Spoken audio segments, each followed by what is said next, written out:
Students अस्सलाम वालेकुम। तो स्टूडेंट्स अब हम स्टडी करने जा रहे हैं अपना कॉल इंस्ट्रक्शंस। तो कुछ बच्चे पूछ रहे थे कि सर इतना बड़ा थ्योरेटिकल टाइप हम कैसे याद करेंगे। तो यार ये याद करने वाला नहीं है, ये बस आपको कंसेप्ट देने के लिए लेक्चर्स हैं। आगे ये जो इस्तेमाल होने वाले हैं उनके बारे में आपको पता होना चाहिए। तो ज़्यादा टेंशन नहीं इनको देख के चढ़ा लेनी सीन अपने में, दिमाग अपना हाजिर रखो। आपका जो मेन चक्कर है ना वो सारा एक्सरसाइज में और कोड्स में है। ये बस आपको बताने के लिए ये कॉल होता क्या इंस्ट्रक्शन और इसका मतलब किस तरह से इस्तेमाल होता है, कैसे इसका प्रोसीजर से रिलेशन है, ये सारा आपको समझाया जाएगा। देखो जी, वो कहता है अ call instruction invokes a procedure. क्या करता है जी, कॉल इन्वोक्स उसने इस्तेमाल किया लफ्ज़, लेकिन ये एक सिनोनेम है अपने कॉल का ही। ये कहता है कि जो कॉल इंस्ट्रक्शन होता है ना वो हमारे प्रोसीजर को ही कॉल करता है, मतलब कि उसकी जानिब हमें ले जाता है। तो देखो वो कहता है इसका सिंटैक्स क्या होता है, कॉल लिखो, कॉल और उसके बाद प्रोसीजर, जिस प्रोसीजर में मतलब आप जाना चाहते हो उसका नाम लिख दो। डायरेक्ट कॉल इसे कहते हैं, डायरेक्ट कॉल। तो देखो अगर मैं रीड के फंक्शन में मतलब कि मैंने एक नीचे रीड का प्रोसीजर लिखा हुआ है, तो मैं क्या करूंगा जी, यहाँ पे लिखूंगा कॉल रीड अपनी मेन की बॉडी में। तो क्या होगा जी, जब असेंबलर इस लाइन को पढ़ेगा तो वो ढूंढेगा रीड की कौन सी प्रोसीजर वाली बॉडी है, तो वो डायरेक्ट वहां पे जाएगा। ठीक है, वो कहता है ये जो देखो मैंने आपको अभी बताया, जो नाम यहाँ पे दिखा नेम लिखा हुआ है वो एक प्रोसीजर का नाम है। जैसे मैंने आपको बताया रीड एक प्रोसीजर अगर, तो ये वहां पे कॉल पढ़ के जाएगा। आगे क्या कहता है, वो कहता है executing a call instruction causes the following to happen.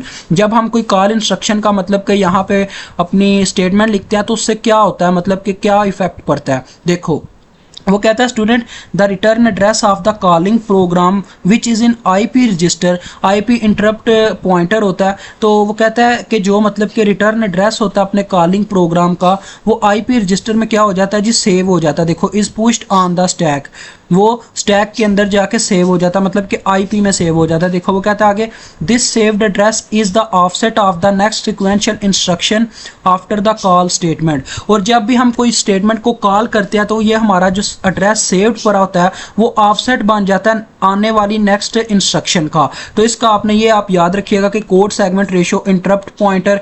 ठीक है जी, आगे वो कहता है the interrupt pointer then gets the offset address of the first instruction in the procedure. यानी कि जो इंटरप्ट पॉइंटर होता है ये फर्स्ट इंस्ट्रक्शन का क्या करता है जी, ऑफसेट एड्रेस हासिल कर लेता है प्रोसीजर में। तो आगे ये आपको यहाँ पे रिटर्न इंस्ट्रक्शन पर आते हैं। अब देखें रिटर्न इंस्ट्रक्शन क्या करती है। ठीक है जी, RET। तो इंस्ट्रक्शन है के बारे में हम बात कर रहे थे स्टूडेंट्स, रिटर्न इंस्ट्रक्शन के बारे में।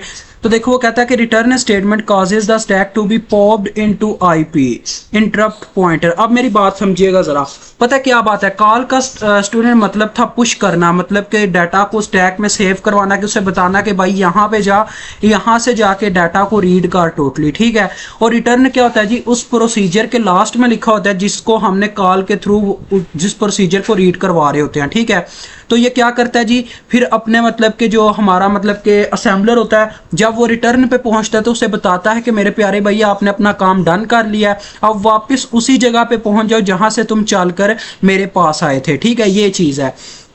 तो देखो वो कहता है procedures typically and with the return statement. यानी कि आपका जो प्रोसीजर होते हैं आपने फंक्शन के तौर पे जिन्हें हम कहते हैं फंक्शंस, वो जो प्रोसीजर्स होते हैं वो एंड होते हैं रिटर्न स्टेटमेंट पे। ठीक है, आगे देखो जी, आगे इसका सिंटैक्स क्या है, सिर्फ रिटर्न। उसके बाद वो कहता है once the return is executed code segment ratio interrupt pointer now contains the segment offset of the return address and control returns to the calling program. अब देखो वो क्या कह रहा है, वो कह रहा है स्टूडेंट जब आप मतलब कि रिटर्न एग्जीक्यूट करवाते हो तो आपका जो code segment ratio interrupt pointer होता है वो क्या करता है जी, वो ऑफसेट रिटर्न का ऑफसेट एड्रेस सेव करवा लेता है और दोबारा से वापस चला जाता है उसी जगह पे जहां पे आपका मतलब प्रोग्राम कॉल हुआ था। अभी आप इसकी मिसाल समझोगे तो आपको समझ आ जाएगी। आगे ये उसने बताया हुआ वही चीज़ कि आपका मतलब कि रिटर्न एड्रेस को सेसिबल बनाता है, ये आपके प्रोसीजर को इंश्योर करता है कि आपका जो मतलब कि असेंबलर है वो दोबारा से अपने टॉप ऑफ द स्टैक पे जा सके जब रिटर्न इंस्ट्रक्शन एग्जीक्यूट हो जाए। ठीक है, अब देखो बिफोर कॉल की बात कर रहा है। देखो स्टूडेंट्स ये हमारे पास एक कोड सेगमेंट लिखा हुआ है, उसने देखें वही चक्कर जो अभी हमने पीछे पढ़ा था। एक हम मेन की बॉडी में जब एंटर हुए कोड डॉट कोड के अंदर, तो मेन की बॉडी के अंदर लिखा हुआ था कॉल proc1। अब हमारा जो असेंबलर होगा वो पहले तो ये जानेगा कि proc1 मतलब कि ये कौन सी मतलब कि हमारे पास फंक्शन का नेम है। तो जब वो नीचे आएगा तो यहाँ पे कॉल proc1 करने के बाद वो सारी इंस्ट्रक्शन को छोड़ के चला जाएगा, यहाँ वाली इंस्ट्रक्शन को, ठीक है। क्योंकि हमने स्टूडेंट यहाँ पे ऊपर बॉडी को एंड करना है, मेन की बॉडी को मेन एंड पी तक लिखना ही लिखना है, ठीक है। इससे ये होगा कि पता क्या होगा, कॉल proc1 लिखा ना तो डायरेक्ट ये सारा मेन एंड पी तक कोड छोड़ के हमारा जो असेंबलर होगा वो यहाँ से जंप करके यहाँ पे आ जाएगा, उसे पता चल जाएगा कि भाई ये कोड है, देखो।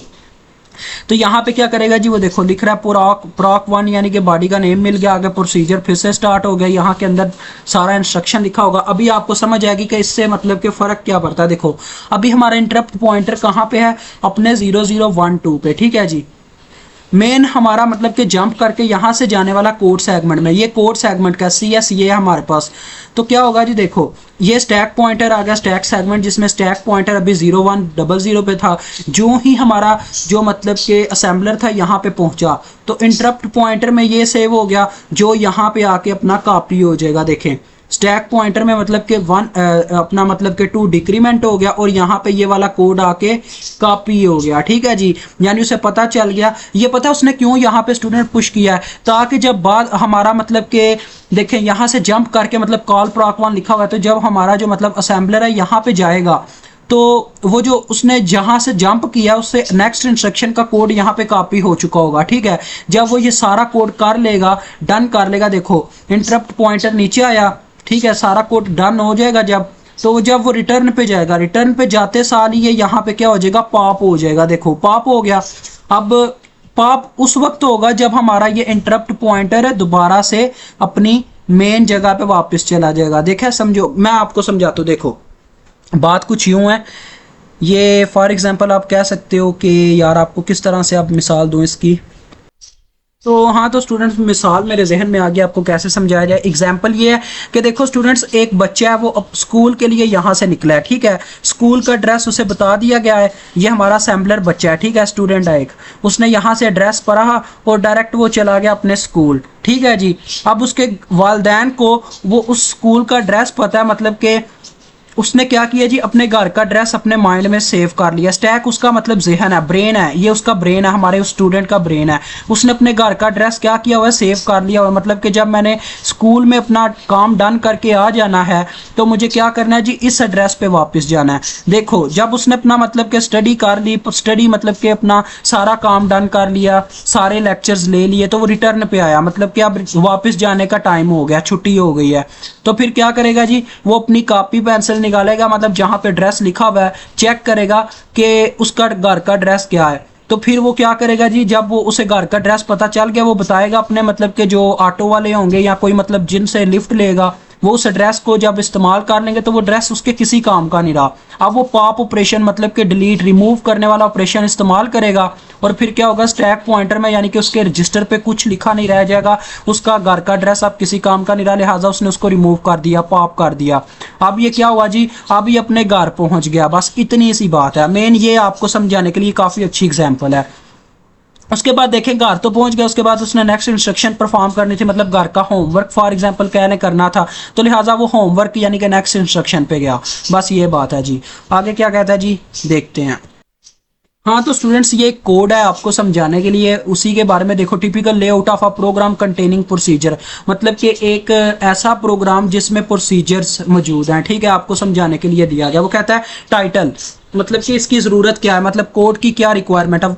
वो कहते हैं जी, a program that contain several procedures, यानी कि एक ऐसा प्रोग्राम जिसमें कई किस्म के प्रोसीजर्स मौजूद हों। देखो ये कोड स्टार्ट हुआ, डाटा के अंदर हमने क्या किया, अपना एक मैसेज रख लिया, डिफाइन डाटा एलिमेंट्स हियर। ये बात स्टूडेंट्स, कोई उसने डाटा के अंदर कोई डाटा नहीं अभी सेव करवाया हुआ, बस हमें मिसाल दे रहे हैं एग्जाम्पल की वजह से ना। उसने इसको क्या लें डॉटेड, जैसे हम कोई मतलब मिसाल दे रहे होते हैं तो ऐसे रेशो लगा देते हैं ना, वही चक्कर इसने यहाँ पे बताया हुआ है। तो देखो वो कहता है कि आप यहाँ पे क्या करोगे, एलिमेंट्स को यहाँ पे डिफाइन करोगे, मतलब जैसे हम करते हैं मैसेज 1 मैसेज 2, ये वही चक्कर बता रहा है। आगे देखो कोड के अंदर जाके हमने क्या करना है, वही देखें। ये इतना तो आप सब जानते हो कि हमने डाटा मूव करवाया डाटा सेगमेंट में इनडायरेक्टली। उसके बाद जी आगे वो कहता है कि code any necessary statements here get ready to call procedure ABC by first moving input values to appropriate registers.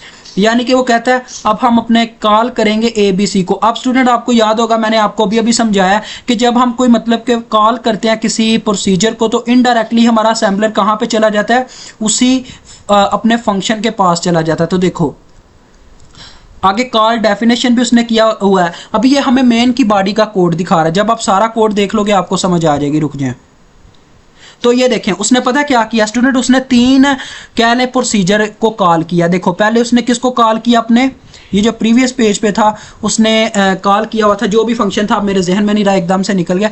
तो उसने बाद में कॉल डिफाइन को मतलब कि कॉल किया, ठीक है, मतलब अपने डिफाइन प्रोसीजर को। फिर उसने GHI इस प्रोसीजर को कॉल किया, ठीक है। उसके बाद उसने एग्जिट टू डास किया और उसके बाद अपनी मेन की बॉडी का एंड किया। तो मैंने आपको यही बताया था ये जो कॉल के अंदर फंक्शन हमारे मतलब कॉल हुए होते हैं ना, ये आगे मेन की बॉडी के एंड के बाद एक्सप्लेन किए जाते हैं। बस आपने ये गलती नहीं करनी कि एंड P लिखने के बाद यहाँ पे एंड लिख दो, उससे पता क्या होगा, उससे हमारा असेंबलर समझेगा कि यहाँ पे कोड खत्म हो गया, लेकिन कोड खत्म नहीं हुआ।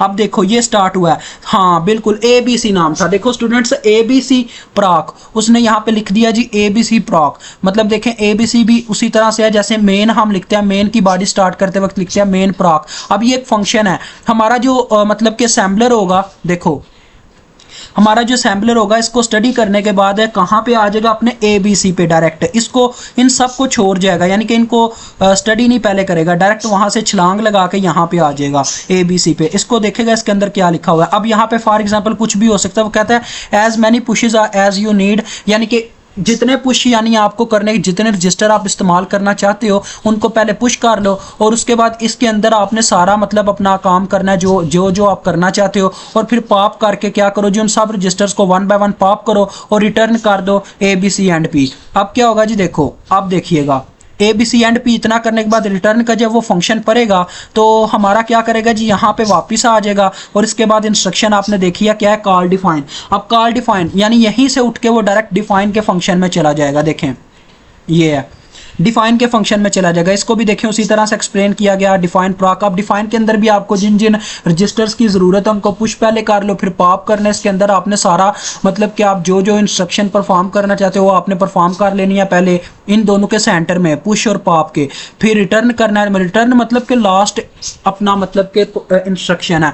फिर इस बॉडी का भी एंड P कर देना है, ठीक है। और एक और बॉडी थी आपने GHI देखी है, तो देखें उसके अंदर भी इसी तरह से देखो प्रॉक है, फिर पहले पुश कर लेना और फिर पॉप। सबका एक ही सिनेरियो है स्टूडेंट। देखो ये सारे आपने जब कर लिए और लास्ट में आपने लिख देना एंड मेन। तो बस इतना सा ये कोड है। ये कोड तो नहीं था, बस आपको जनरल समझाने के लिए उन्होंने एक इंस्ट्रक्शन दी हुई है। जब इसका कोड आएगा आपको इंशाल्लाह अच्छे तरीके से आपको ये परफॉर्म करके बताएंगे। अभी आप इसकी जनरल नॉलेज समझ लें जैसे आपको समझाई है, तो मुझे उम्मीद है आपको समझ आ गई होगी। काफ़ी ईजी है कि हमारा असेंबलर क्या करता है जी, बस जंप करता जाता है। जहाँ जहाँ कॉल फंक्शन होता है ना वहाँ पे, अभी जैसे कॉल GHI होगा जब वो पढ़ेगा वो तो डायरेक्ट यहाँ पे आ जाएगा, ना कि आगे वो जो लिखा हुआ था मतलब एग्जिट टू डास उस कोड को एग्जिट मतलब स्टडी करने बैठ जाएगा, वो यहाँ पे आ जाएगा, इसको स्टडी पहले करेगा।